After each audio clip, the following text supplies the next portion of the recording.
அஸ்ஸலாமு அலைக்கும். நான் புழல் மத்திய சிறையில் ஒன்றில் இருக்கும் விசாரணை சிறைவாசியாக இருக்கும் பிலால் மலிக் அவருடைய மனைவி.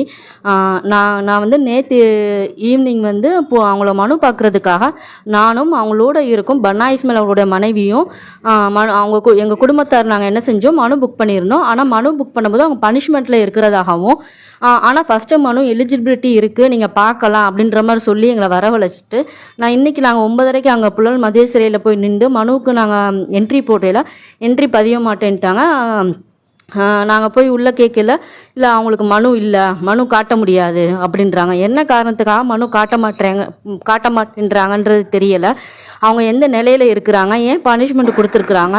இப்போ கடந்த 6 மாதத்துக்கு முன்பு தான் ஜனவரி 11ஆம் அவங்கள கடுமையான தாக்கப்பட்டு அவங்க நடக்க முடியாத நிலையில் இருந்தாங்க. அவங்க தீவிர மருத்துவ சிகிச்சைக்கு அப்புறம் இப்போ தான் கொஞ்சம் உடல் தேறிய நிலையில் வந்தபோது மறுபடியும் இப்போ வந்து அவங்கள அடித்து தாக்கியிருக்கிறாங்க. இது என்ன காரணத்துக்காக தொடர்ச்சியாக அவங்கள வந்து அடிச்சிட்ருக்காங்கன்றதை எங்களுக்கு தெரியப்படுத்தணும். அதுக்கப்புறம் இது போல் தான் லாக்அப் டெத்து வந்து நடந்துட்டு வருது. திருப்புவனத்தில் இப்போ ரீசெண்டாக நடந்த இந்த செக்யூரிட்டி அஜித்குமார் அவங்களுடைய மரணத்தினால இன்றைக்கி சோஷியல் மீடியாலையும் நிறைய விழிப்புணர்வு இருக்குது. இதை குறித்து தமிழக முதல்வர் வந்து அவங்க குடும்பத்தில் மன்னிப்பு கேட்டும் இரங்கலும் தெரிவிச்சிருக்கிறாங்க. இது போல் எல்லா கட்சிக்காரங்களும் அவங்க இறந்ததுக்கு அப்புறம் வந்து இரங்கல் தெரிவிக்கிறாங்க. இதே போல் இந்த இஸ்லாமிய சிறைவாசிகள் வந்து இறந்தால் தான் எங்கள் குடும்பத்துக்கு வந்து அப்போ நீங்கள் இரங்கல் தெரிவிக்கவும் நிவாரணம் கொடுக்கவும் முன் வருவீங்களா? இப்போ அவங்க உயிரோடு இருக்க காலத்திலேயே அவங்களை இப்படி அடிக்கிறாங்க, துன்புறுத்துறாங்க. அந்த உயிரை காப்பாற்றுறதுக்காக நாங்கள் எவ்வளோ மேல்முறையீடு செஞ்சுட்ருக்கோம், எத்தனையோ அதிகாரிகளை போய் சந்திக்கிறோம்.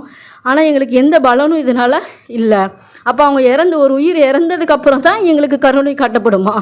நாங்கள் இஸ்லாமியர்கள்ன்ற காரணத்தினால எங்களுக்கு கருணை மறுக்கப்படுதா? அப்போ இது போன்ற தொடர்ச்சியாக அவங்கள வந்து கொடுமைகள் படுத்திட்டு இருக்காங்க. அவங்க 6 மாத காலமாக தனிமை சிறையில் தான் இருக்கிறாங்க. அவங்களுக்கு எந்த உணவு, உடை இது போன்றது சரியான முறையில் அவங்களுக்கு எதுவுமே வழங்கப்படுறதில்ல. அவங்க அறையில் இருக்கக்கூடிய எந்த பொருளுமே அவங்கள்ட்ட கிடையாது.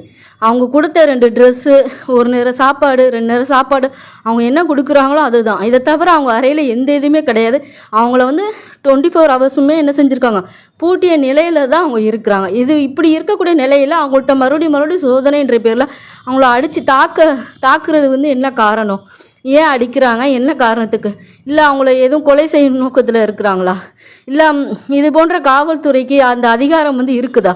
ஒரு சிறைவாசியே அடித்து துன்புறுத்துறதுக்கு அவங்களுக்கு காவல்துறைக்கு அரசாங்கம் வந்து எதுவும் அதிகாரம் கொடுத்துருக்குதா?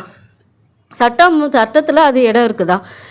அவங்க தவறு செஞ்சாலும் அவங்க மேலே வழக்கு பதிவு செய்யலாம். இல்லை